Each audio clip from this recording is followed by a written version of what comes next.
Tapi zaman sekarang itu masih ada ruang di mana Tuhan harus berkarya secara ajaib yang uang atau money tidak bisa beli.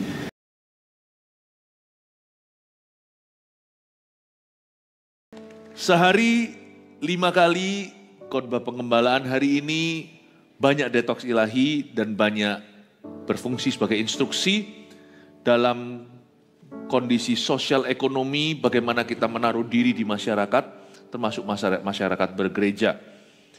Saya berikan judul ciri-ciri orang Kristen sejati, supaya kita nggak jadi palsuannya.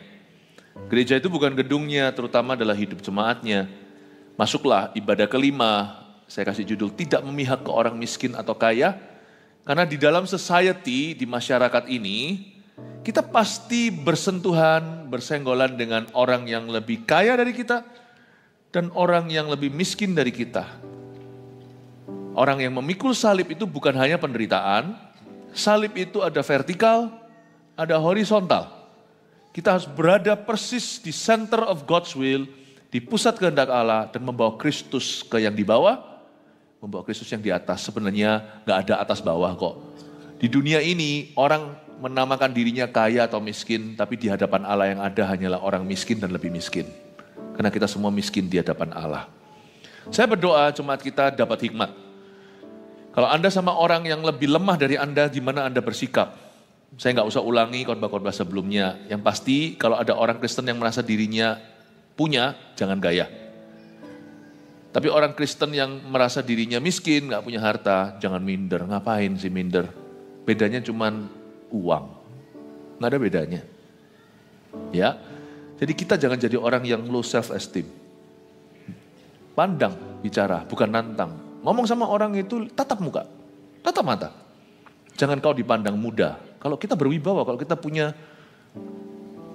kita punya karakter Kristus, oh kita enggak usah takut sama siapa-siapa, hormati semua orang. Tapi enggak usah Anda merasa terintimidasi sama siapapun dalam hidup ini.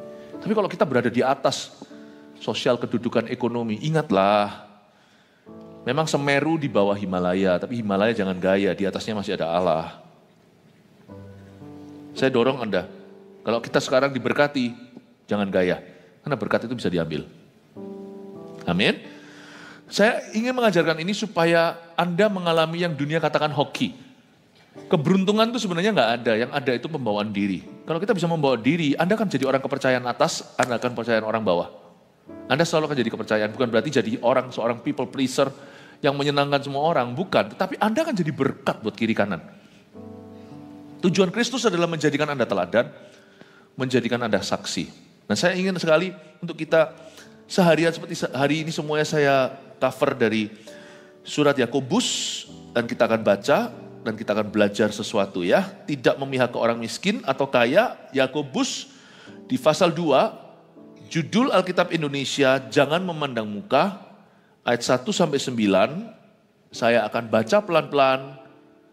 Biasanya saya baca dulu lalu jelaskan, sekarang saya baca dan berhenti. Saya tidak belajarkan sekaligus, tapi saya akan berhenti ayat per ayat. Saudara-saudaraku, sebagai orang yang beriman kepada Yesus Kristus, Tuhan kita yang mulia, janganlah iman itu kamu amalkan dengan memandang muka. Stop. Yakobus menyapa jemaatnya karena Yakobus itu gembala sidang. Dia gembala sidang di gereja mula-mula di Yerusalem. Saudara-saudaraku, dia bicara sama jemaat, dan saudara seiman, sebagai orang yang beriman kepada Yesus Kristus. Berhenti di sana sebentar. Kita ini orang yang beriman pada Yesus. Tidak boleh mandang muka. Hati-hati dengan yang namanya prejudisme, diskriminasi, lalu favoritisme, dan bahkan rasisme. Tidak boleh ada. I need to touch on this subject, karena ini sesuatu yang kita alami sehari-hari. Di hati kita itu ada prejudis-prejudis tertentu dengan orang-orang tertentu, ada diskriminasi. Kita harus, kalau sebagai orang beriman kepada Yesus, kita harus jadi orangnya Kristus kepada semua orang. Terbukalah. Tanda-tanda prejudisme, diskriminasi, itu juga bisa dialami di CG. Ya, kita maunya, karena kita memandang muka, kita maunya sama orang-orang itu doang.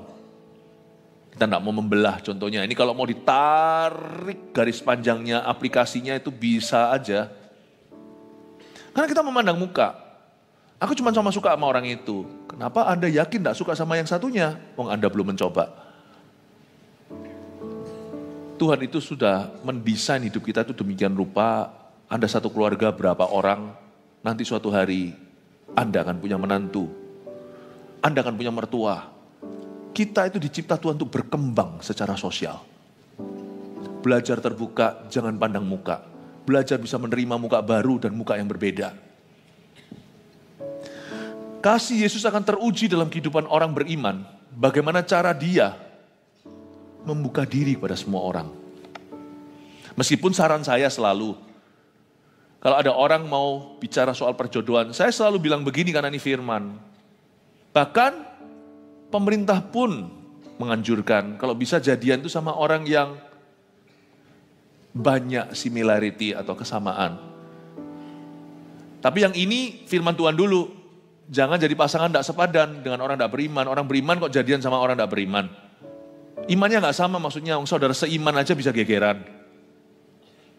Tapi saya selalu sarankan cross culture atau lintas budaya itu tidak mudah. Misalnya orang Western, orang Barat dengan orang Asia. Itu tantangannya pun tersendiri. Apalagi kalau culture-nya tidak ketemu di tengah. Lain cerita kalau orang Timurnya sudah pindah ke Barat sekian lama. Ini bukan Surabaya Timur, Surabaya Barat. Ini negara Barat, negara Timur. Ya, ini bukan soal ras tapi soal budaya. Ekonominya juga jomplang. Yang sini menganggap dirinya melarat, yang situ konglomerat. Apakah enak married sama orang kaya? Seperti banyak zaman dulu orang-orang kuno selalu berkata cari yang Yujian, ya kan? Nggak enak loh. Kalau bukan karena pertemuannya itu netral dan sungguh-sungguh senang dan sejati, itu pun banyak tantangan. Kalau stratanya beda, istilahnya strata itu bukan bahasa yang tepat, tetapi Anda ngerti lah. Masuk gitu, kalau orang yang kaya tidak takut akan Allah keluarganya, Anda tidak akan direspek loh. Apalagi kalau kita itu masuknya butuh. Itu pasti dipandang rendah. Tak segampang itu kok. Zaman sekarang ada pisah harta kok. Tidak gampang. Ada orang berkata dapat orang kaya pasti bahagia. Ya right. Bangun bersama. Baik, tidak usah dari nol, tapi dari kurang lebih sama. Itu membangun bersama itu jauh lebih happy. Tidak ada tarik kanan, tarik kiri. Nanti yang merasa dirinya tidak punya, kepingin kasih untuk keluarganya. Akhirnya jadi lintah dalam pernikahan mereka. Lintah darat. Nggak gampang. Status ekonomi jomplang itu akan sulit. Status pendidikan juga sama. Yang satu lulus SMP, yang satunya S2. Saya selalu sarankan, kalau ini bukan firman yang belak-belakan, nggak boleh dengan orang yang tidak seiman. Tapi kalau ini yang pakai hikmat lah. Compatibility dalam bahasa Inggrisnya. Bukan kecocokan, tapi kesamaan. Kesetaraan, kesepadanan itu perlu diperhatikan. Makanya kalau ada keluarga yang jangan, kamu tidak boleh jadi sama orang, misalnya dengan orang Barat, bukan karena anti, tetapi memang beda budaya. Belum ready lah ya tiba-tiba datang, hey Tommy, loh, mertuanya dipanggil nama. Itu biasa di sono, sungguhan mami daddy itu hanya kepada papa mamanya. Datang berkata, hey Benny. Not every family is ready. Saya tidak berkata bahwa orang Barat begitu semua, enggak tentu. Ada juga yang masih kuno, tapi sekarang sudah, tapi gimana pun ada juga yang masih sangat-sangat konservatif. Tapi tetap beda lah ya. Bisa, tapi pasti ada sacrifice yang terjadi. Saya ingin Anda untuk mengerti dulu, saya ngomongnya agak jauh ya, aplikasi-aplikasi. Tapi intinya adalah, meskipun di dalam keputusan hidup perlu hikmat tertentu, tetapi secara ministry jadi berkat, mengasihi, ya, menolong orang lain, mengorangkan, itu tidak boleh pandang ras, dan sebagainya. Status, tidak boleh. Sosial ekonomi, jangan. Kita harus jadi orangnya Tuhan ke atas, orangnya Tuhan ke bawah. Saya mau latih Anda untuk jadi orang begitu. Nanti supaya dalam dunia kerja Anda semakin diangkat. Dalam pelayanan, Anda juga menjadi seorang pelayan. Anda menjadi seorang orang Kristen yang berwawasan luas. Saya ingin membangun manpower-nya dalam kerajaan Tuhan, yaitu jemaat. Saya bukan orang yang sudah ketemu hulu ke hilir semua orang, tapi percayalah, dalam kehidupan saya, bahkan di masa muda saya ketemu orang itu sudah dari bawah punya sampai atas itu ketemu. Saya ngerti setiap sap-sapan itu kira-kira rasanya seperti apa. Dan untuk tetap balancing dan spuring balancing di tengahnya salib itu, bersembunyi di balik salib. Dan jadi berkat buat atas bawah. Jugglingnya itu not easy. I've not been there, but at least I've got some experience to share. Saya punya pengalaman-pengalaman mungkin saya bisa bagikan, tapi lebih baik bukan dalam bentuk kesaksian, dalam bentuk prinsip-prinsip Tuhan yang saya mau bagikan. Saudara-saudaraku, sebagai orang yang beriman pada Yesus Kristus, kemanapun Anda pergi ke atas atau bawah, Anda mencerminkan Kristus. Orang akan lihat Kristus itu dari conduct kita. Ini yang saya sebut sebagai Christian conduct.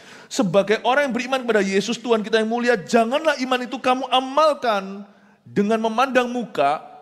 Your Christian conduct atau behavior, kelakuan, pembawaan diri kita itu akan sangat dibaca sebagai surat terbuka Kristus dalam kehidupan orang di atasmu atau di bawahmu. Mereka akan melihat itu. Jadi kita semua ada porsi begini in society. Tak terkecuali pendeta. Tidak gampang loh jadi pendeta.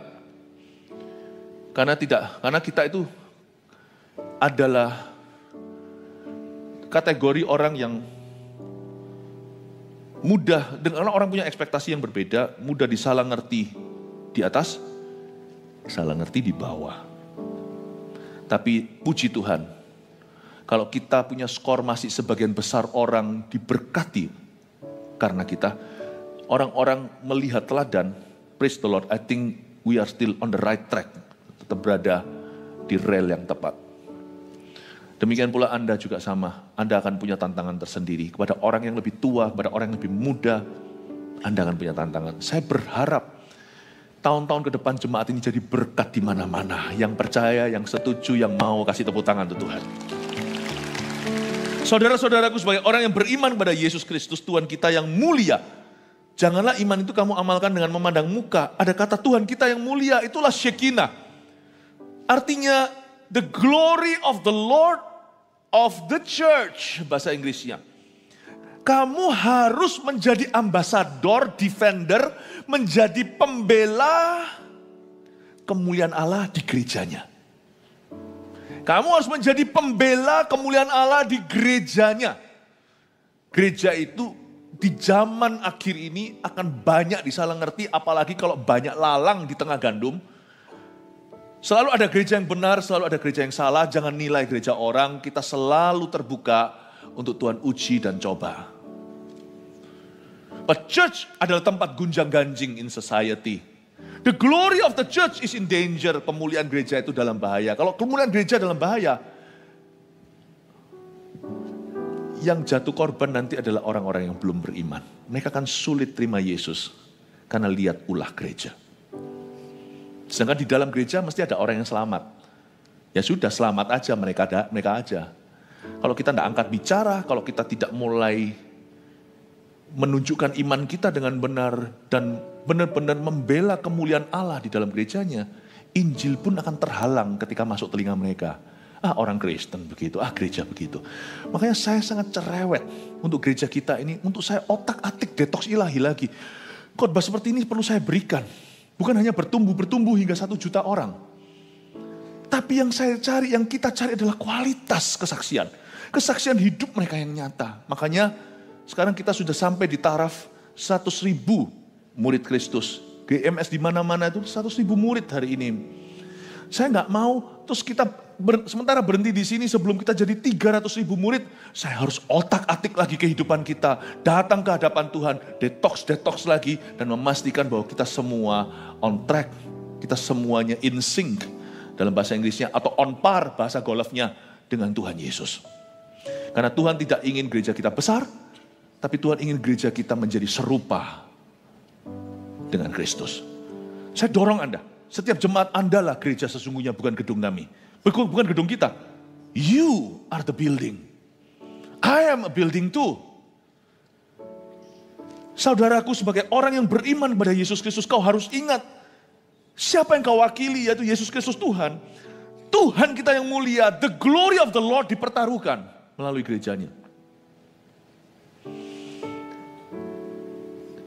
Tuhan itu bisa wangi atau tidak tergantung kelakuan Anda di masyarakat. Tergantung kelakuan kita. Saya harap kami sebagai gembala tidak pernah malu-maluin. Gembala gereja itu, gembala GMS kok gitu. Nah, paling-paling ya cuma fitnah, tak terbukti ujungnya. Tapi kami tidak pernah memberikan alasan nama Allah dicela dan nama jemaat dicoreng karena kami. Kalau ada gembala yang kayak gitu, don't worry my friend. Kami akan tindak sebelum mengena ke Anda. Kami sangat tegas. Semua rekan-rekan di sini tahu kami sangat tegas dengan standar. Ya, karena kami tidak mau membangun di atas dasar jerami yang hangus oleh api. Tapi demikian pula jemaat juga harus menjaga diri. Kata-katamu, perbuatanmu, keputusanmu, kelakuanmu di masyarakat. Itu mempertaruhkan nama Tuhan kita yang mulia dan kemuliaannya di gerejanya. Tapi sekarang kita lihat dulu tentang orang miskin dan kaya. Ini konteksnya, saya tidak mau keluar terlalu jauh. Janganlah iman itu karena kamu adalah orang beriman pada Yesus dan kamu itu mempertaruhkan nama Tuhan kita yang mulia. Janganlah iman itu kamu amalkan dengan memandang muka. Sebab jika seorang masuk ke dalam kumpulanmu dengan memakai cincin emas, dan pakaian indah, dan datang juga seorang miskin ke situ dengan memakai pakaian buruk, dan kamu menghormati orang yang berpakaian indah itu serta berkata kepadanya, silahkan Tuhan duduk di tempat yang baik ini. Sedang kepada orang yang miskin itu kamu berkata, berdirilah di sana, tanda seru lagi. Atau duduklah di lantai ini dekat tumpuan kakiku, tanda seru. Berhenti di sana ya. Ayat 4 dulu, bukankah kamu telah membuat pembedaan dalam hatimu dan bertindak sebagai hakim dengan pikiran yang jahat. Ternyata segala sesuatu kelakuan kita di masyarakat, trainingnya di dalam gereja. Di dalam gereja itu kita harus memakai sikap yang benar. Dari jajaran hamba Tuhan sampai jemaatnya. Tahu enggak? Mengelola gereja itu lebih sulit dari mengelola company. Sungguhan. Kecuali kalau kita mau gerejanya cul-culan, asal-asalan, enggak ada QC, tidak ada kualitas rohani. Susah banget. Di tempat dunia gampang. Pecat. Mudah sekali. Tinggal pastikan aja legalitasnya. Ya, kayak apa itu? Kalau ada apa? Yang TV show itu yang you're fired. Itu apa itu namanya? Yang Donald Trump. Di gereja. Pakai hati. Nggak bisa begitu. Menggerakkan orang untuk volunteer nggak mudah. Apa yang memotivasi mereka? Apakah diiming-imingi kedudukan? Wah, belum mulai kok sudah korupsi, glory. Kalau begitu kan ambisi. Buat mereka sukarela, dorongannya apa? Nanti supaya engkau diberkati. Uang buktinya akan terbukti nanti. Pada waktu jemaat susah, tetap rindu melayani. Hati saya tertuju pada beberapa orang termasuk TLI1. Besok pagi akan dioperasi. Itu kalau nggak dipaksa-paksa sama jemaatnya, 900 orang di bawah CG-CG-nya yang ditangani. Itu kalau nggak dipaksa berobat segalanya. Terus ngasir, volunteer, terus ministry pelayanan. Ada orang tanya sama saya, Pastor Philip, kok semua jemaatmu die hard gitu? Semua itu berani kasih nyawa gitu untuk gereja. Emangnya diimingi apa? Ya orang luar komentarnya begitu. Mereka tidak tahu kebudayaan kasih di antara kita dan kekeluargaan. Saya bilang, saya tidak pernah imingi apa-apa. Kalau orang masuknya itu ambisi pribadi, kena batu, kena kerikil aja, dia pasti sudah muntung. Ini orang-orang karena kasih melayaninya. Nggak gampang di gereja itu. Kalau di dunia, profesionalisme, pecat ya pecat, hire ya hire. Di gereja itu pakai kasih. Kasih yang menggerakkan, bukan money. Nggak gampang. Manusia itu jauh lebih kompleks lebih rumit kalau sudah dihinggapi perasaan. Itu 7 kali komplikasi. When we don't talk feeling, enak kan? Seperti di dunia kerja, bos, atasan, dan bawahan. Udah gini, Di gereja orang bisa nangis. Di gereja orang tunjukkan emosi, di dunia kerja tabu itu. Susah ngelola gereja. Susah ngelola gereja. Gak gampang. Di dunia main backing-backingan. Lu gak tahu gua siapa. Lu gak tahu gua kenal siapa. Padahal sama-sama jemaatnya, yang satu asyir, yang satu yang di asyir. Anda tidak akan pernah tahu loh yang asyir itu ternyata orang penting. Tapi dibentak mungkin dengan orang baru. Jemaat kita sih nggak gitu. Mungkin orang baru datang gitu ya. Nggak tahu. Nggak bisa kan? Nggak bisa seperti orang-orang di dunia. Kita langsung usir orang-orang itu. Nggak mungkin kan? Apa kata dunia? Gereja ngusir jemaatnya. Harus lemah lembut. Nggak gampang. Kalau di dunia, pasang aja pelang, kami berhak tidak melayani customer. Nah, restoran-restoran di Singapura juga ada kok tulisannya begitu. We reserve the right not to serve certain customers. We cannot do that, because you are not customers di gereja. Semuanya adalah anak-anak visi, semua adalah jemaat Tuhan. Semua adalah orang pilihan Tuhan. Ada yang sudah matang, ada yang masih mentah, ada yang setengah matang, ada yang well done, ada yang medium rare. You see, mengelola gereja itu lebih susah. Ada orang berkata, wah enak ya pendeta cuma doa. Really? Mau tukar tempat aja 1 minggu sama saya. Orang di dunia kerja bisa cuti. Lalu setelah itu minum bir. Minum apa? Terserah dia. Kami bisa nggak? Jam tertentu ceklok keluar. Udah urusanku. Aku mau kemana? Mau ke nightclub. Foto sekali. Cek. Loh kok gitu. Di Jepang orang-orang pulang. Pukul 8, pukul mana, mereka semua langsung ke bar. Nggak ada yang peduli. Urusanku, pokoknya kerjaanku beres. Bisakah pelayan Tuhan melakukan itu? Nggak boleh. We have no cuti, you know. Kami cuma punya holiday. Tidak punya cuti. Nggak gampang. Itulah sebabnya kalau gereja bisa berhasil dan mempertahankan kemurnian, oh my goodness, jangan heran tiba-tiba jadi ribuan. When people trying to look for, yang kaya maupun miskin datang berbondong-bondong ke gereja seperti zamannya Nuh, hewan-hewan binatang itu 2/2 pasangan-pasangan masuk ke Batra. Karena di dalam ada kehidupan. Mereka menemukan sesuatu yang dunia tidak bisa tunjukkan, dunia tidak miliki, tidak bisa tawarkan, dimensi itu missing di bumi. Yang ada hanya the glory of the church. Ada dalam kemuliaan Allah, Shekinah dalam rumahnya. Makanya itu saya yakin gereja itu banyak yang dipanggil, sedikit yang dipilih. Tapi jangan engkau dan aku yang menentukan mana gandum, mana lalang. Itu urusan Tuhan di akhir zaman. Anda kan terkejut. Not every church is right. Kadang-kadang perdebatan gereja kan seputar apa? Doktrin lah, Roh Kudus lah, bahasa roh lah, persepuluhan lah. Iya, itu kan di Alkitab. Asal Kristus tidak kita sebut sebagai ciptaan Allah. Gereja itu bukan di sana. Dari mana kita tahu pohon itu bukan dari buahnya? Pengajaran penting, doktrin juga, jangan salah ngerti. Tetapi akhirnya gereja itu kelihatan dari culture-nya, kebudayaannya. Apakah in the church, di dalam gereja, orang miskin maupun orang kaya dimuridkan? Apakah di dalam gereja orang dibeda-bedakan? Meskipun tidak ada orang yang bisa, tidak mungkin kita bisa menyenangkan semua orang. Orang itu kalau terus-menerus kemana-mana cari lubang pasti ketemu donat. Nah ini mulai lagi donatnya. Orang kalau cari-cari salah pasti ada aja. Pasti ada aja. Apalagi kalau orang hatinya itu sudah nggak puas, kepahitan, bias atau bias. Pikirannya udah taruh curiga. Selalu juling, apapun yang dilihat gak pernah benar. Pasti ketemu. Ya toh, maunya hanya sama orang kaya toh. Dia nggak akan tahu historinya.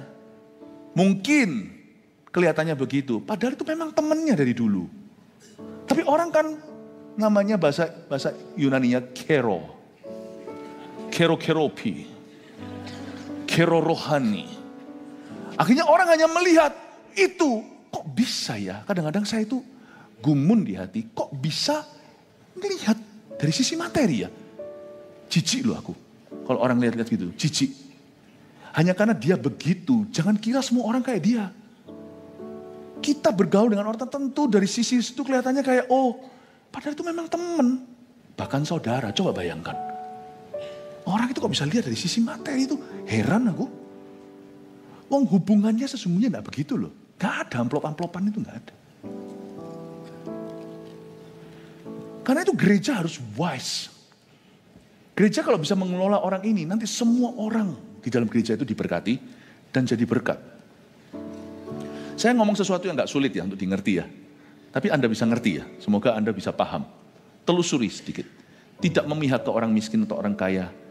Itu bicara tentang orangnya Tuhan bagi setiap orang. Saya berharap kita semua seperti itu. Dan kita akan jaga kemurnian gereja juga. Saya kasih sedikit history, sejarah, konteks ayat ini. Sebab jika ada seorang masuk ke dalam kumpulanmu dengan memakai cincin emas. Zaman sekarang semua orang pakai cincin, apalagi sudah menikah. Dan pakaian indah, dan datang juga seorang miskin ke situ dengan memakai pakaian buruk. Zaman itu tahun 100 sesudah Masehi, 100 AD kurang lebih, rings are only for the richest. Zaman itu nggak seperti hari ini. Yang namanya wedding band atau cincin nikah ini baru populer tahun sekian. Tahun sekian. Menurut saya perusahaan jewelry pintar sekali. Sehingga menikah tanpa cincin itu rasanya belum sah. Tapi kalau gitu Adam dan Hawa nggak sah dong. Gak ada ayatnya, maka Tuhan berkata, tukar cincin dulu, sematkan cincin itu di jari jemarinya, maka Tuhan berkata beranak cuculah. Gak ada. Ya bolehlah, ini adalah bisnis jewelry yang sudah terjadi di dunia, sudah jadi tradisi. Orang married, udah mesti harus ada wedding bandnya. Puji Tuhan lah, berapa banyak usaha jemaat, usaha di dalam bidang perhiasan juga jalan. Praise the Lord, it's your luck, berkatmu. Tapi zaman dulu, cincin itu bukan untuk wedding. Cincin itu status, kaisar memakainya, signet ring namanya. Raja Persia memakainya.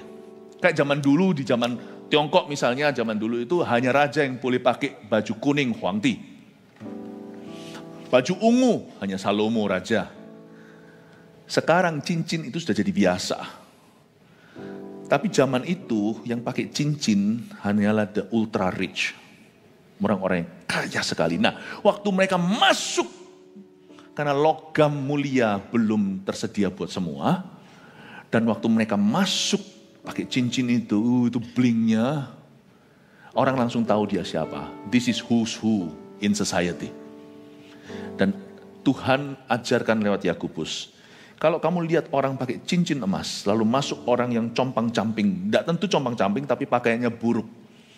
Dan kamu menghormati orang yang berpakaian indah itu. Dan berkata kepadanya, silakan tuanku duduk di tempat yang baik ini. Tetapi pada orang miskin dia berkata, berdirilah di sana, duduklah di lantai itu dekat tumpuan kakiku. Tuhan akan marah sama gereja itu. Kata kamu menghormati orang yang berpakaian indah ayat 3, itu menghormatinya secara excessively, bahasa Inggrisnya, dan exclusively. Berlebihan dan juga menghormatinya secara eksklusif, dia saja. Membuat perkecualian yang luar biasa karena dia kaya. Tuhan akan marah dengan gereja itu. Dan Tuhan akan marah dengan siapapun yang jadi hamba Tuhannya. Sedangkan kepada orang-orang yang miskin, kau berkata, berdiri di sana. Duduklah di lantai, dekat tumpuan kakiku. Tuhan akan murka melihat itu. Apalagi melihat anak kecil ditolak. Anak kecil ditolak. Jemaat umumnya diindahkan. Tapi anak-anak muda, sudah kalian mikir. Memperlakukannya seperti buli-bulian. Anak-anak kecil juga, Makanya kenapa gereja kita harus kenapa gereja kita terus berada di garis pertumbuhan? Mau tahu enggak? Yang kita indahkan setiap kali weekend akhir pekan. Yang boarding the flight dulu, yang yang boarding pesawat dulu, naik dulu itu adalah penumpang-penumpang privilege. Tiada lain voltage. Anak-anak kecil. Haleluya, kasih tepuk tangan Tuhan. Itu sebuah statement, sebuah cetusan. Bahwa anak-anak yang tidak punya apa-apa, yang punya itu papa mamanya. Mereka yang empunya kerajaan sorga. Mau kaya atau miskin di gereja kita MSC 1 dulu ya. Memberi tidak bisa setir. Gereja-gereja punya tatanan hikmat dan tua-tua yang dituakan. Gereja kita kalau bisa begitu dengan harapan supaya jemaat gitu di hidupnya. Kami harap jemaat gitu supaya kita semua jemaat dan gereja diberkati Tuhan. Jangan Tuhan murka. Tapi kita supaya bisa menjadi ambasador Kristus ke semua orang. Duduklah di lantai ini dekat tumpuan kakiku. Saya pernah datang ke sebuah tempat, sebuah gereja, tapi saya nggak sebut mana, toh Anda nggak tahu. Saya sedih sekali. Tempat penuh waktu saya berkhotbah, full house itu. Ya, saya nggak beritahu di mana, bisa di luar negeri. Waktu saya datang, itu anak-anak mudanya diusir loh. Ya, minggir. Saya ngomong bisiki sama orang yang barengin saya, bilang, how lucky are the young people in our church. Mereka itu primadona. Kita itu kalau perlu kita yang vale mobil orang di luar. Supaya anak-anak itu semuanya bisa beribadah. Di sini diusir-usir, minggir. Kasih kursinya. Aduh Tuhan. Saya berkata, Tuhan, hari ini aku belajar. Itu zaman puluhan tahun yang lalu. Saya berkata, Tuhan, aku kami tidak mau membangun gereja yang besar. Tapi gereja yang bisa menghargai siapa saja. Mengasihi semua orang. Dan memang selalu akan ada, dan tidak akan ada orang yang menempati tempat istimewa kecuali Kristus. Semua orang harus mulai dari bawah. Saya nggak peduli. Kalau masa lalu jemaat dulu pernah pelayanan super tinggi. When you come to our church, lewat welcome lounge seharusnya, ya perkenalkan diri. Kami akan menawarkan MSC 1 juga. Nomor induk jemaat di gereja ini akan selalu mengutamakan pemuritan. 8 kali Anda ikut ciki. Dari 12 kali pertemuan hanya boleh bolong 4 kalau memang itu pun karena pekerjaan. Setelah itu Anda ikut MSC 1 My Spiritual Journey. Tidak peduli kalau ada orang yang merasa dirinya melarat. Atau yang lain merasa konglomerat. Sama-sama duduk di sebelah bangkunya di MSC 1. Karena gereja adalah cetusan hikmat Allah. Like father, like son. Buah tidak jatuh jauh dari pohonnya. Kalau gereja culture-nya tidak sehat. Keluarga-keluarga nanti culture-nya juga nggak sehat. Gereja kalau kebudayaan culture-nya tidak sehat. Nanti jemaatnya juga culture-nya nggak sehat. Di jemaat ini kita diajari untuk saling menghargai. Untuk saling mengasihi. Untuk saling mengindahkan. Bahwa setiap orang-orang yang diberikan itu kita tidak nilai mereka berdasarkan dengan uang. Uang itu bukan status di hidup kita. Kristen yang sejati itu tidak menjadikan uang sebagai status untuk sok atau uang sebagai status untuk minder. It's never between us. Kalau ada orang yang punya uang lebih, bersyukurlah, kau jangan iri. Kalau ada orang yang punya uang kurang, jangan kita gaya karena uang itu kepercayaan. Uang is never a status. Tidak pernah sebuah status. Kalau kita bisa punya culture seperti itu, semoga nanti kehidupan jemaat juga culture-nya sehat. Ayat 4, bukankah kamu telah membuat pembedaan dalam hatimu dan bertindak sebagai hakim dengan pikiran yang jahat? Dengarkanlah hai saudara-saudara yang kukasihi. Ayat 5, bukankah Allah memilih orang-orang yang dianggap miskin oleh dunia ini untuk menjadi kaya dalam iman dan menjadi ahli waris kerajaan yang telah dijanjikannya kepada barang siapa yang mengasihi Dia? Ini ayat 5 seolah-olah kedengaran komunis sekali. Kalau Anda baca ya, bukankah Allah memilih orang-orang yang dianggap miskin oleh dunia? Saya suka sekali, Yakobus sangat berhikmat. Dia berkata, orang-orang yang dianggap miskin oleh dunia ini.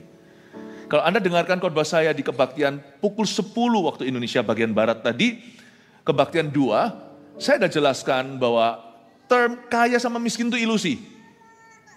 Itu ilusi. Kecuali kalau kita bermasalah sandang pangan papan. Biasanya itu korban perang atau korban bencana alam. Misalnya perang saudara di Afrika kan ada banyak dulu. Lalu kelaparan terjadi. Nah, orang akhirnya jatuh di bawah taraf kemiskinan, termasuk sekarang yang perang di Timur Tengah. Bapak Ibu Saudara, kecuali begitu sebenarnya kaya miskin itu ilusi, kecuali itu. Kok bisa? Kaya itu menurut siapa? Miskin menurut siapa? Selama kita bisa makan 3 kali sehari, punya pakaian, bisa sekolah, malah punya HP lagi. Meskipun harus bolak-balik, pulsanya habis dulu dan isi ulang. Sebenarnya boleh dikatakan sebagian besar orang bahkan di negara kita itu hidup di taraf kemakmuran yang baik. Apalagi di negara yang subur, langsung tumbuh kangkung. Sebenarnya kecuali kalau sandang pangan papan itu biasanya urusannya bukan ekonomi, itu sudah ada masalah sosial yang lainnya, perang contohnya. Masalah politik. Sebenarnya boleh dikatakan hampir di civilization peradaban dunia sekarang ini hampir tidak semua, hampir banyak benua sudah hidup di taraf yang sangat manusiawi. Jadi di dunia yang manusiawi tersebut, term miskin dan kaya itu buatan manusia. Orang biasanya nyebut orang kaya kok begitu itu karena iri. Biasanya yang nyebut orang miskin itu orang kaya. Ya orang miskin kayak dia, loh. Orang kaya, wah kok gak jual aja hartanya kasih orang miskin. Loh, kenapa dia yang lebih kaya jual dulu? Kalau mau jual barengan. Sana kok gak jual loh, masih HP-an. Nangkep ya. Saya ajak Anda mikir sedikit tentang kaya miskin itu sebenarnya mitos. Itu mitos. Makanya itu Yakobus berkata, bukankah Allah memilih orang-orang yang dianggap miskin oleh dunia ini untuk menjadi kaya dalam iman? Kalau jaga-jaga ada orang di sini merasa dirinya tidak punya atau punya keterbatasan, itu adalah kesempatan untuk kita beriman. Gereja waktu belum punya apa-apa, mereka bersandar pada Tuhan. Gereja mula-mula berkata, waktu Petrus berjalan di gerbang indah, lihat orang lumpuh, dia berkata begini, emas perak tidak kupunya. Tapi apa yang kupunya, kuberikan kepadamu. Suatu hari, waktu saya berada di suatu negara, saya melayani, saya berkata kutip ayat Petrus itu, tapi saya pakai cincin kawin. Jadi waktu saya sebut gitu, ada satu anak kecil datang ke saya, Pak Pastor. Dia berkata, Anda barusan berkata emas perak tidak kupunya. Saya suka anak kecil itu lucu tapi mereka tuh so true. But you have gold. Where? Your ring. Oh iya. Tak ganti sama saya. Emas perak tidak kuberikan kepadamu. Apa yang emas perak tidak bisa beli, aku doakan untukmu. Waktu kita tidak punya apa-apa, kita bersandar pada Tuhan. Kita bergantung sepenuhnya. Biasanya mujizat mudah terjadi. Kenapa banyak divine healing terjadi di tempat yang tidak ada teknologi dan medis? Why? Tapi jangan kita makan ilusi. Sekalipun kita punya money, kita tetap perlu divine healing. Buktinya, kesehatan tidak tentu pulih sekalipun Anda ke dokter terbaik di dunia. Tuhan masih sembuhkan yang uang tidak bisa beli. Gereja mungkin sekarang katakan kita tuh punya misi, selalu punya kebutuhan money. Tapi dibilang kita tidak punya keuangan, tidak punya uang juga enggak seperti gereja mula-mula yang waktu itu bermula tidak punya apa-apa. Tapi zaman sekarang itu masih ada ruang di mana Tuhan harus berkarya secara ajaib yang uang atau money tidak bisa beli. Kita bisa ngontrak satu tempat, misalnya satu gedung, bahkan beli tanahnya kalau perlu supaya di situ ada properti gereja. Kalau kita digeruduk massa juga, percuma sana punya izin. Tetap ada yang money cannot buy. You have to believe in miracles. Mereka bisa bangun bait suci, malah dibangun lewat treasury atau lewat perbendaraan. Raja Persia, pulanglah Ezra, Nehemia, semuanya bangun. Tapi mereka mengalami berbagai macam oposisi dari orang-orang lokal, orang-orang Samaria yang ada waktu itu ada di Timur Tengah. Mereka punya dukungan aja juga percuma.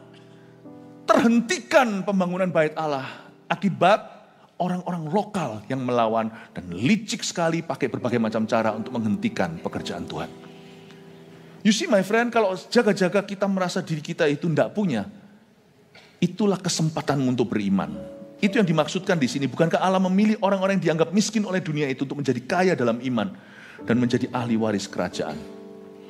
Dan ilusinya orang kaya adalah orang kalau merasa dirinya kaya ya. Orang kaya itu tidak ada, yang ada orang miskin dan lebih miskin di hadapan Allah. Tapi orang kalau merasa dirinya kaya itu biasanya sudah malas ke gereja. Malas berdoa, malas persekutuan, di tempat kita namanya CG, persekutuan saudara seiman.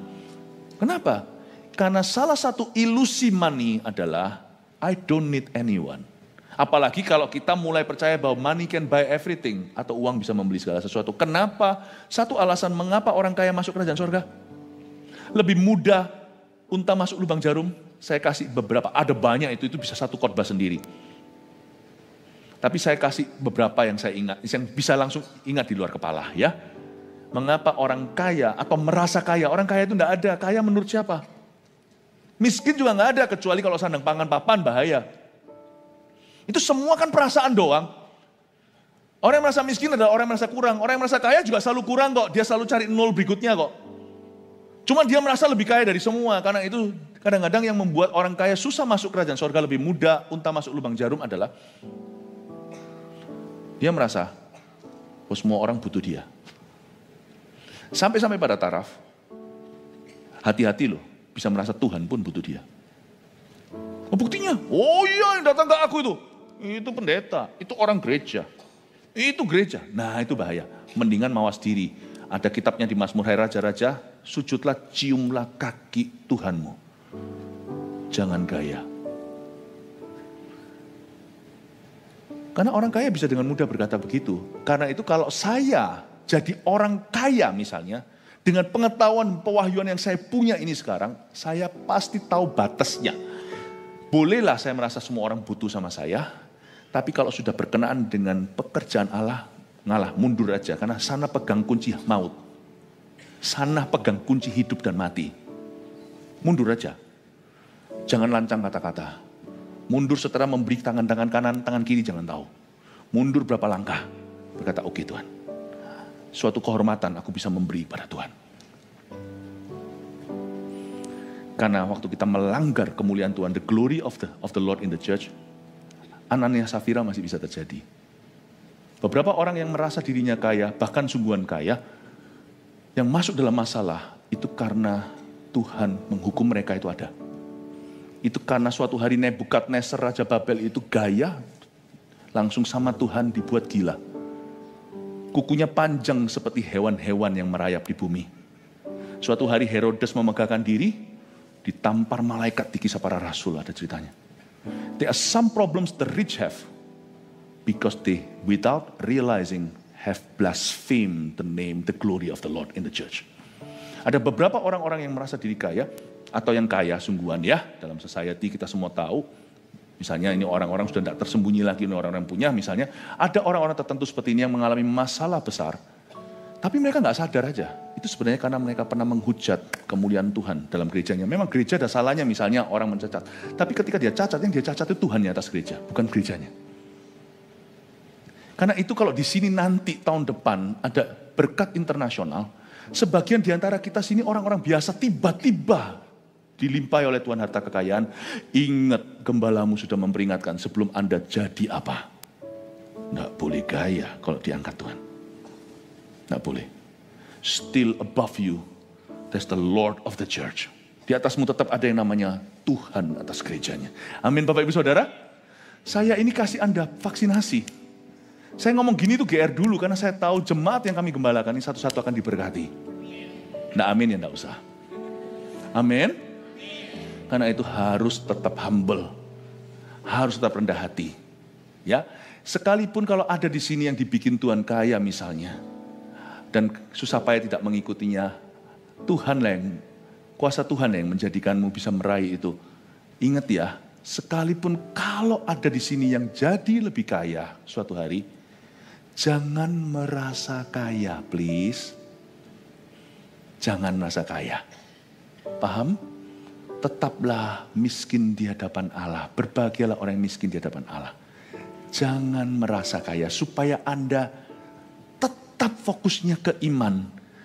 Orang yang dianggap miskin oleh dunia itu bisa jadi orang yang dianggap miskin oleh dunia itu justru menjadi kaya dalam iman dan menjadi ahli waris kerajaan. Tapi kamu telah menghinakan orang-orang miskin ayat 6. Bukankah justru orang-orang kaya yang menindas kamu? Dan menyeret kamu ke pengadilan? Yakobus sangat belak-belakan, kan justru orang kaya yang menindas kamu. Kenapa orang kaya lebih bisa menindas daripada orang miskin? Meskipun manusia tetap aja sama-sama jahat. Karena orang kaya punya toolsnya, punya sumber dayanya, punya resourcesnya. Mereka punya koneksi, punya money. Sebenarnya ya, saling menindas itu semua orang kaya miskin bisa. Orang kaya sama orang miskin sama-sama orang berdosa, dua-dua bisa berguna, dua-dua juga bisa mengecewakan. Karena itu jangan jadi komunis, orang kaya selalu salah. Siapa tahu mereka dapatkan secara halal dan itu memang berkat Allah. Karena ada orang yang menghemat, kikir sama orang dan semakin kurang. Tapi ada orang yang menyebar-nyebar harta karena dia generous hatinya. Karena dia murah hati, justru bertambah-tambah harta kekayaannya. Please jangan nilai orang yang di atasmu. Anda tidak tahu ceritanya. Kecuali kalau Anda tahu ceritanya ada sesuatu yang salah ya tegurlah empat mata. Tapi kalau enggak, jangan kau iri, jangan kita nyinyir atau kita jangan cerca. Ya.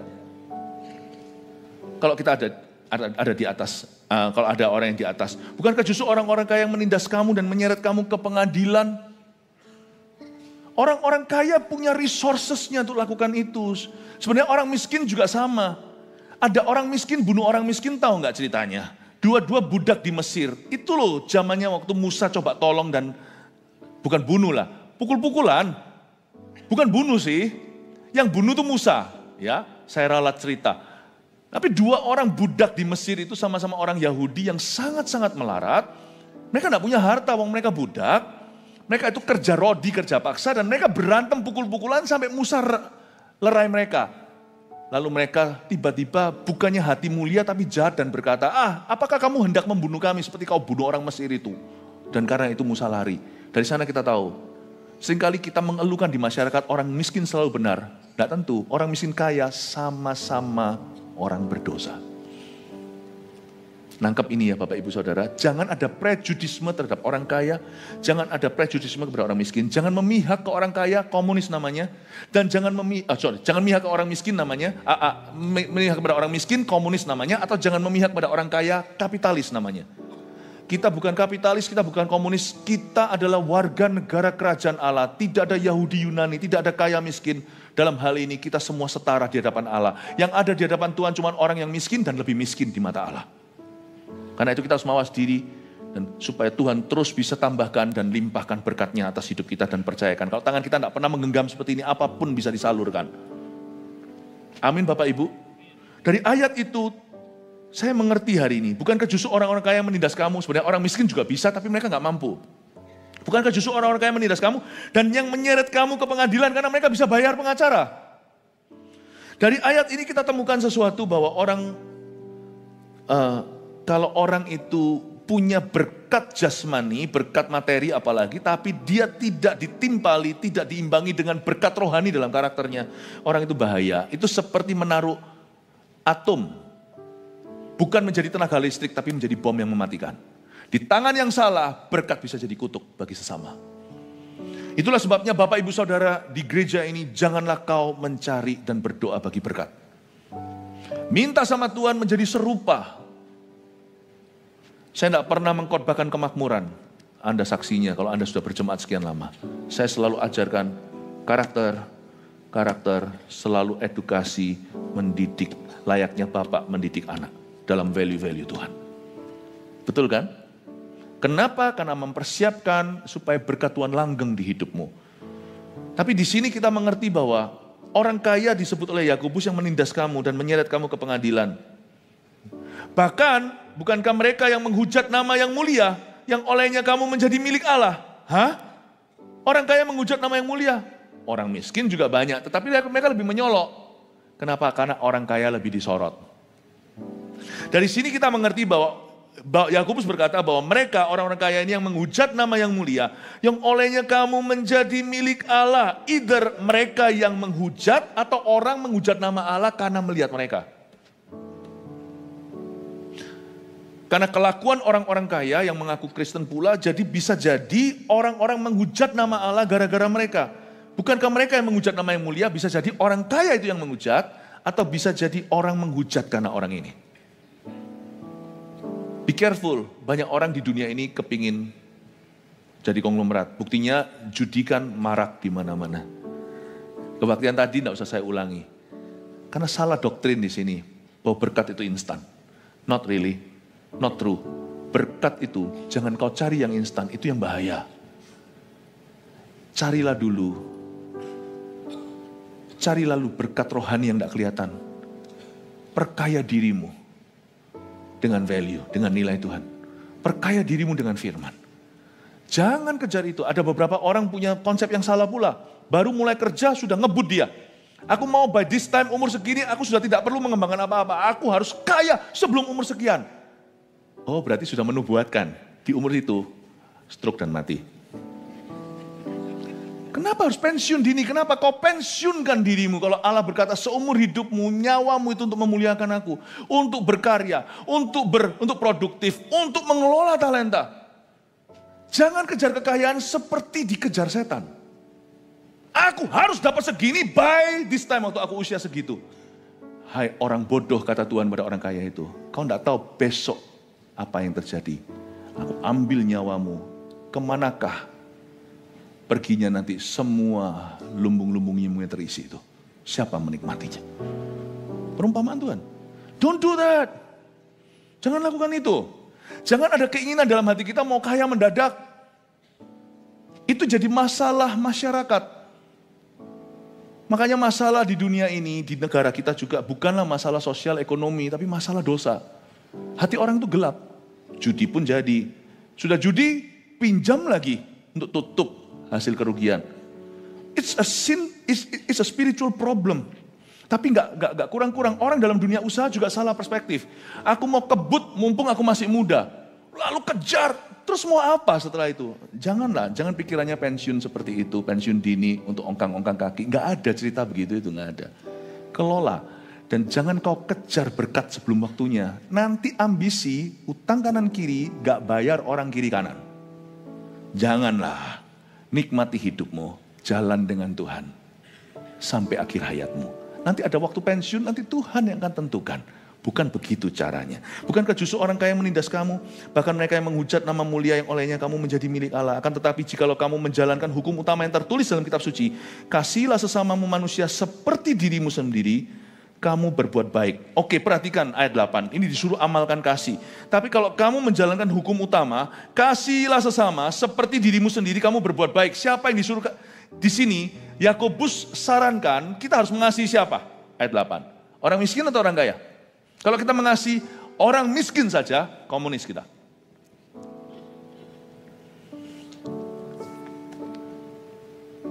Kemiskinan itu, yang saya katakan tadi, mitos tadi itu ilusi. Artinya apa? Sebenarnya, kemiskinan itu yang terjadi di negara-negara yang kemanusiaan, kemiskinan itu adalah mentalitas.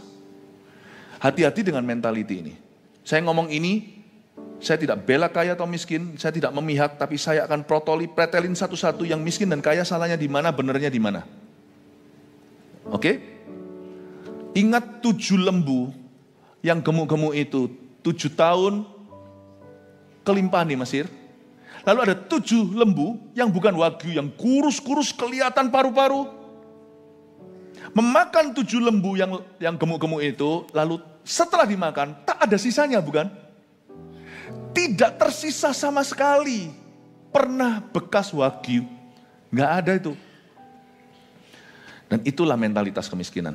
Berapapun yang kau cemplungkan, tidak akan jadi lowongan pekerjaan. Kalau mentalitasnya hanya minjem, belas kasihan, makanya saya tadi ajarkan. Itu mentalitas. Saya tadi di Kebaktian 2 ajarkan tentang wanita yang harus jadi teladan, yang memberi satu duit 2 peser uang.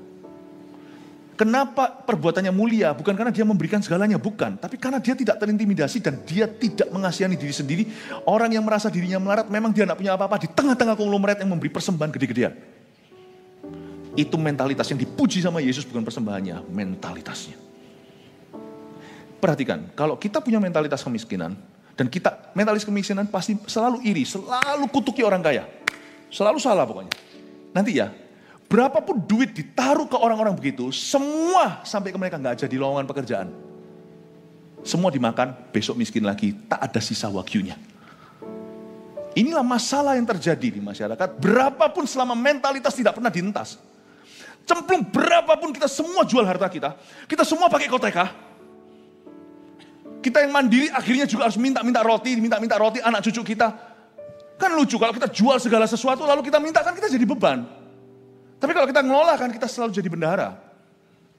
Coba ya, kita buat eksperimentasi tapi saya tidak mau ikut. Kalau Anda mau, saya tidak mau ikut. Karena saya tahu hasil akhirnya.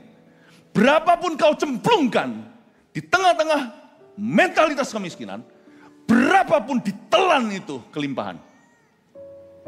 Mau Elon Musk jual seluruh hartanya juga akan ditelan.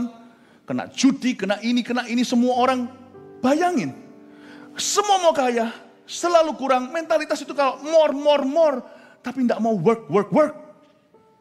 Berapapun juga akan jatuh miskin lagi 7 tahun kemudian.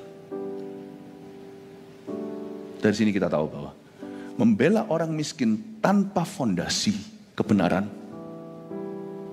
juga tidak dibenarkan di hadapan Tuhan. Membela orang kaya juga tidak dibenarkan. Dalam ayat ini malah justru orang kaya yang dipojokkan. Jangan salah loh. Dipojokkan terus ini orang-orang kaya. Kita tidak boleh memihak miskin atau kekaya. Kita harus melihat kedua-duanya dengan mata terbuka. Apapun yang dicemplungkan nggak jadi lowongan pekerjaan. Tapi kalau orang kaya, kenapa kau indahkan eksklusif dan eksesif? Bukankah mereka yang seret kamu ke pengadilan? Bukankah karena mereka namamu dihujat? Makanya itu kalau kita betul-betul mendidik anak kita, jangan didik mereka cuman pinter cuan. Didik mereka dalam takut akan Tuhan, Amsal 22 ayat 6. Didiklah orang benar dalam jalan yang harus ditempuhnya. Nanti kalau dia dewasa atau tua tidak akan meninggalkan jalannya. Kalau Anda mau didik anak, jangan didik mereka untuk jadi orang kaya. Didik mereka terlebih dahulu untuk kaya di mata Allah. Nanti mereka bisa pegang harta dan bisa ngelola. 7 tahun masa kesepian, yang semua kurus-kurus kelihatan paru-paru, taruh di tangan mereka, kasih waktu 7 tahun, 17 tahun deh kalau kurang. Sebentar lagi semua lembu di tangan mereka yang tadi kurus-kurus paru-paru itu, semua jadi wagyu. Anda akan terkejut, di pulau tertentu, tuker orang, pulau itu akan berkembang menjadi metropolitan berikutnya. Pulau metropolitan tersebut, masukkan orang-orang yang tidak punya fondasi iman dan kebenaran, letakkan di sana. Sekarang limpah ruah luar biasa, sebentar lagi akan jatuh dalam poverty. Ternyata bukan pulau itu dan sumber daya, apakah punya air atau punya sumber daya alam yang menentukan sukses satu kota, pulau atau negara. Mentalitinya. Semoga Anda mengerti ini. Semoga Anda mengerti ini. Justru orang-orang pintarlah banyak yang berakhir pailit. Karena pintar namun serakah. Semoga apa yang saya sampaikan tidak memihak ke orang miskin kaya, ini aplikasinya jauh. Sampai ke parenting juga. Didik anak itu harus value itu. Hati-hati orang kaya. Kau jangan suapi anakmu dengan sendok emas. Yang kaya itu engkau, bukan anakmu. Yang mereka yang merasa dirinya miskin, jangan ajari anaknya untuk minder, tapi jangan benci orang-orang kaya, jangan jadi komunis. Suruh mereka belajar. Kenapa mereka sukses? Tapi jangan tiru yang gak sukses. Punya hubungan yang terbuka sama papa mamanya. Didik di rumah. Kayak Musa gitu loh jadi pangeran, padahal didikannya itu asuhannya mama. Housewife only. Tapi diajari dalam Taurat Allah. Suruh mereka sekolah. Kamu bisa sekolah.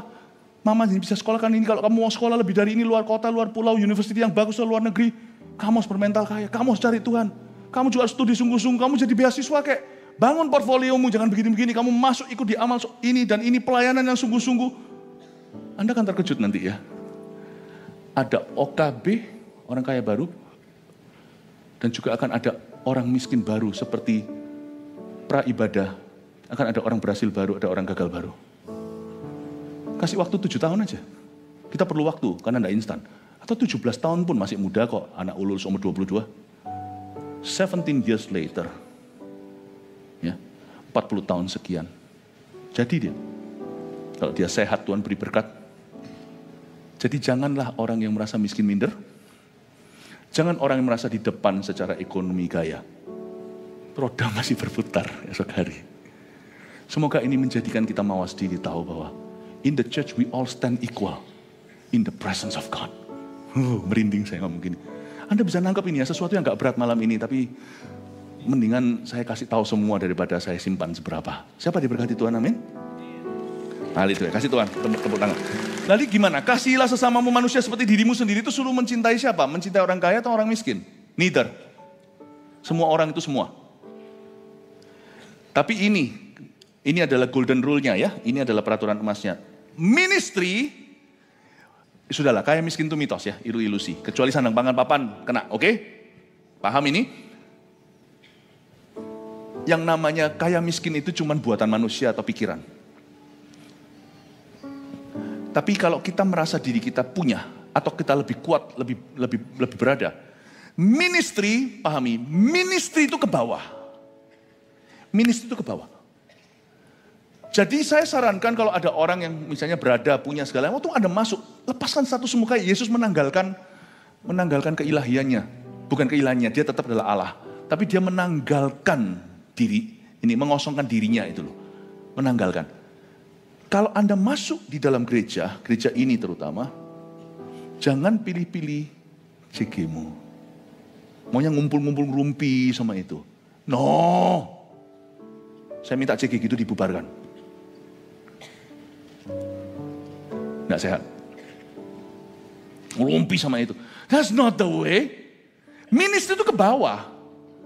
Justru kalau kita merasa berada lebih beruntung, kita harusnya melayani. Melayani lebih. Ya kan? Harusnya begitu. Ministry itu ke bawah. Jadi kasihlah sesama manusia itu aplikasinya kepada orang yang lebih papah menurut kita atau kurang tidak punya seperti kita, tidak seberada, seberuntung. Kita harus melayani. Cari pelayanan yang bisa melayani semua orang. Jangan melayani hanyalah orang-orang eksklusif. Layani. CG tempat yang sempurna untuk lakukan itu. Sedangkan kalau ministry ke bawah itu kasih sesama. Lalu ke atas gimana? Ke atas jadi teladan dan jadi wibawa. Bapak ibu saudara, saya temukan sesuatu. Kalau sama orang yang gimana segala itu. Oh my goodness, saya selalu menunjukkan tidak pernah minder sama siapa-siapa. Sungguhan. Saya pernah ketemu orang itu dari yang biasa sampai yang menurut dunia itu luar biasa. Never. Dan saya beritahu sesuatu ya. Tidak boleh gampang-gampang terima sesuatu dari orang. Tertangkap. Tidak semua. Kecuali kalau memang itu sudah benar-benar janganlah gampang-gampang. Tidak gampang. Kenapa? Karena di dalam dunia ini biasa namanya beli-belian. Sebenarnya kalau sampai Anda tidak dekat dan tidak kenal, Anda mudah dapat. Jangan heran. Detik engkau menerimanya, orang itu langsung menganggapmu rendah. Karena banyak seperti itu orang di dunianya. Itulah sebabnya bergaul dengan orang penting, itu tidak gampang. First, kau tidak terima apa-apa dari mereka. Kalau Anda mau tetap up to par, mau tetap Anda bisa sejajar dan bicara berani ke dalam hidupnya, you tidak boleh terima sesuatu. Kecuali kalau itu legal, sesuatu yang memang hasil dari bidang usahamu, sesuatu yang sifatnya transaksi yang profesional, sesuatu yang sifatnya, tapi kalau ministry, oh lebih hati-hati lagi, karena ministry itu untuk Tuhan, itu kan dilihat sama orang. Jadi jangan gampang kau terima amplop siapa-siapa. Don't do that. Anda akan terkejut, kalau kami misalnya bergaul dengan orang tertentu, andai kata kami makan amplop-amplopan, nggak mungkin orang-orang itu mengagumi kami setengah mati. Nggak mungkin. Ia membuat gereja itu wangi. Karena mereka tahu hamba-hamba Tuhan di sini nggak bisa dibeli. Kasih tepuk tangan untuk Tuhan. Manusia kan beda. Yang pikirannya itu tidak didewasakan melihat, oh kok. Padahal nggak. Justru kalau bisa menghargai, itu karena kami tidak berada di dalam kontrol mereka. Sebenarnya bergaul dengan orang-orang gede itu nggak ada untungnya. Kalau ministry itu ke bawah, lalu ke atas apa? Ministry juga, tapi ministry kita lewat wibawa. Sir, I don't have what you have. But you don't have what I have. Ada wibawa. Ministry ke bawah itu memiutangi belas kasih. Ministry ke atas adalah menolak belas kasihan. Sehingga menjadi teladan. Ini yang disebut tidak memihak ke orang miskin dan orang kaya, tapi melayani kedua-duanya. Sedangkan kalau melayani kepada orang yang lebih lemah dari Anda, jangan difotoi. Karena nggak semua orang nyaman. Karena mereka nggak bangga dengan keadaan. Nanti jangan-jangan takutnya dikira pencitraan. Kalau kalau salah satu tangan Anda memberi, yang satu jangan tahu. Tangan kiri memberi, jangan tahu tangan kanan. Itulah sebabnya kalau kita bantu orang-orang yang kasihan gimana segalanya, nggak usah terus masukkan ke IG semuanya. Karena itu percuma, itu memalukan buat mereka. Kalau mereka tidak bangga dengan keadaan mereka. Amin Bapak Ibu Saudara. Dan kalau kita bergaul dengan orang atas, jangan kau kira gampang. Misalnya tadi pernikahan, cari orang yang sangat-sangat di atas kita secara ekonomi, emangnya mudah? Jangan cari yang seperti itu, nggak perlu cari mertua kayak gitu, nggak perlu cari menantu seperti itu, nggak perlu, karena itu nggak ada untungnya buatmu. Carilah kehendak Allah dan cari apa yang sesuai dengan situasi hidup yang Tuhan berkenan atas hidup keluarga Anda. Jangan menjadi penaik tangga, pemanjat atau social climber. Jangan jadi gold digger, jangan menjadi penggali emas. Nggak keenaan. Karena orang-orang yang ada di atas yang mahir-mahir bisnis ini, mereka sudah tahu yang namanya transaksi. Kalau kita mau dapat money dari mereka, mereka itu sudah lihai dan hebat. Apa maksudnya? Mereka biasa, jangan kira loh, orang kalau kaya raya itu mereka nggak tahu uangnya di mana. Justru mereka bisa kaya raya karena tahu setiap sen terakhir di mana. Dan mereka itu investor semuanya, tahu semuanya. Kalau kita beli kan cuma gegabah. Kita kompulsif, impulsif mau beli ini. Kalau mereka enggak, semua dihitung untung ruginya. Semua itu ada kalkulasinya, makanya pintar. Makanya mereka itu berada di 1% istilahnya. Jangan kira kalau kita deket itu kita dapat sesuatu. Pasti ada sesuatu timbal baliknya. Jangan lugu. Kecuali kalau bisnisnya itu profesional, bisnisnya itu fair-fairan. Kalau itu sesuatu yang sungguh-sungguh memang sudah boleh dikatakan memang sepatutnya. Tapi kalau itu kemurahan hati, belas kasihan, be careful my friend. Tidak segampang itu sama orang gede. Karena orang gede pun masih tetap bisa menjilat orang lebih gede. Jangan lupa jilatanmu tidak free. Anda bisa dapat sesuatu ini itu. Pasti ada sesuatu yang mereka minta kembali. Investor, pinter. Sen terakhir tahu. Malah justru orang yang tidak punya banyak itu biasanya malah cul-culan lepasan. Tidak tahu uangnya di mana semua. Beli ini, beli itu enggak tahu, tapi mereka semua tahu. Makanya mereka bisa begitu sukses. Dan Anda kira orang datang deketi, lalu habis itu dapat belas kasihan, dikasih. Careful tuh. I want something in return. Karena berarti Anda adalah investasiku. Enggak gampang. Enggak gampang. Supaya Anda mengerti, orang miskin, orang kaya bedanya apa? Kalau Anda naik ke atas, jangan gaya. Kalau turun ke bawah, jangan minder. Dan kalau berhadapan dengan yang atas, jangan minta belas kasihan, tapi deal fairly. Kalau memang berkenan, kalau enggak, jangan makan bubur, jangan makan nasi lunak. Puyot seluan, fan, bahasa Chinese-nya. Jangan gampang, jangan mengini uang orang. Kalau itu memang bukan hasil pekerjaanmu, dan itu menurut bidangmu, jangan mengharapkan sedekah. Meskipun sedekah itu bisa bagi beberapa orang itu seperti di luar sana kasih 5.000 sudah happy, mungkin bagi beberapa orang $5.000, mungkin beberapa orang 5 miliar. Jangan harapkan uang gampang. Karena bagi orang yang berada di sana mentang-mentang mereka punya, don't forget tuh mereka punya karena mereka careful with money. Apa yang Anda minta gini itu ada returnnya. Kalau saya mau jadi hamba Tuhan yang begituan, dengan mudah mungkin saya dapat. Tapi saya tahu, berarti ada sesuatu terambil dari aku. No, you come to my church, you serve in this church. And I have the right to say that I belong to God. Amin Bapak Ibu Saudara. Semoga apa yang kami teladankan menjadi pembelajaran buat kita. Anda akan terkejut. Ketika bilioner dan milioner berkumpul. Milioner kan wah gimana. Ketika mereka berkumpul, stratanya kerasa langsung.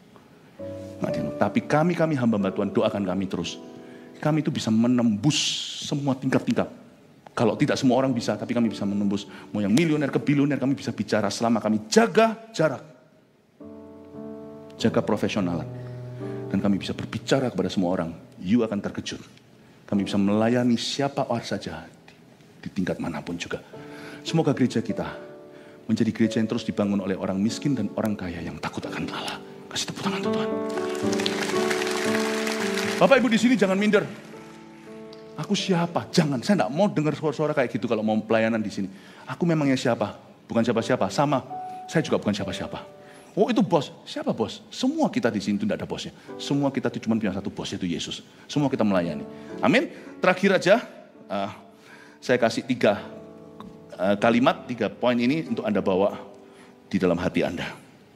Tidak memihak ke orang miskin dan kaya. Segala macam aplikasi sudah saya kasih summary atau rangkumannya. Sorry overtime-nya. Karena ini kebaktian, setelah ini tidak ada ibadah lagi. Saya genjot semuanya. Ayat 1. Poin pertama, nggak apa-apa ya, nggak menyesal ya datang ke ibadah ini ya. Oke ya, saya ngomong apa adanya, agak belak-belakan. Tapi supaya Anda tahu standpoint-nya gereja ini.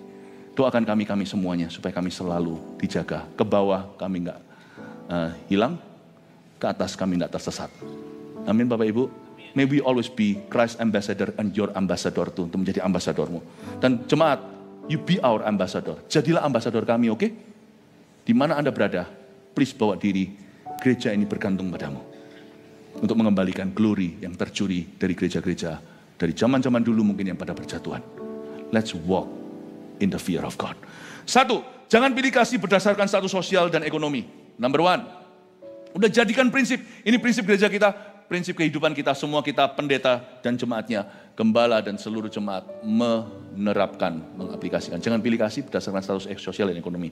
2, orang miskin dan kaya sama-sama bisa berguna atau mengecewakan. Jangan prejudis sama salah satu. Kita bukan komunis, kita bukan kapitalis. Kita warga negara kerajaan sorga. 3, layanilah keduanya dengan kasih yang tulus tanpa memanfaatkan. Ke bawah jangan pencitraan. Ke atas jangan minta belas kasihan. Ya, fotonya di situ, jangan foto saya. Terima kasih, puji Tuhan ya. Jangan pernah memanfaatkan orang. Ketahuilah, dear jemaat GMS tercinta, Anda semua tidak dinilai dari statusmu. We love you equally, semua Anda. Bertumbuhlah di gereja ini, mulai MSC 1, mulai welcome lounge nanti, sekalian pengumuman, nanti bisa langsung selesai ibadah. Yang belum dibaptis, segera dibaptis. Kaya miskin semuanya di kolam yang sama. Tuhan mengasihimu, Tuhan mencintaimu, semua Anda kaya di mata Allah. Mari kita semua bangkit berdiri. Thank you Jesus. Jemaat terkasih, mari kita mengangkat tangan kita. Terimalah berkat dari Allah Bapa, kasih karunia dari Tuhan Yesus, pengurapan dari Roh Kudus yang sama atas kita semuanya. Hari ini statusmu hanya satu, orang-orang yang dikasih dan dipilih oleh Tuhan. Majulah dalam segala sesuatu yang kau lakukan, dan biarkan Tuhan punya berkat kebajikan kemurahan mengikutimu, pekerjaanmu, rumah tanggamu, dan pelayanan mulai sekarang sampai Tuhan datang. Pulang membawa damai sejahtera, pulang membawa hati yang membara. Di dalam nama Yesus, haleluya, amin. Love you, God bless you. Good night.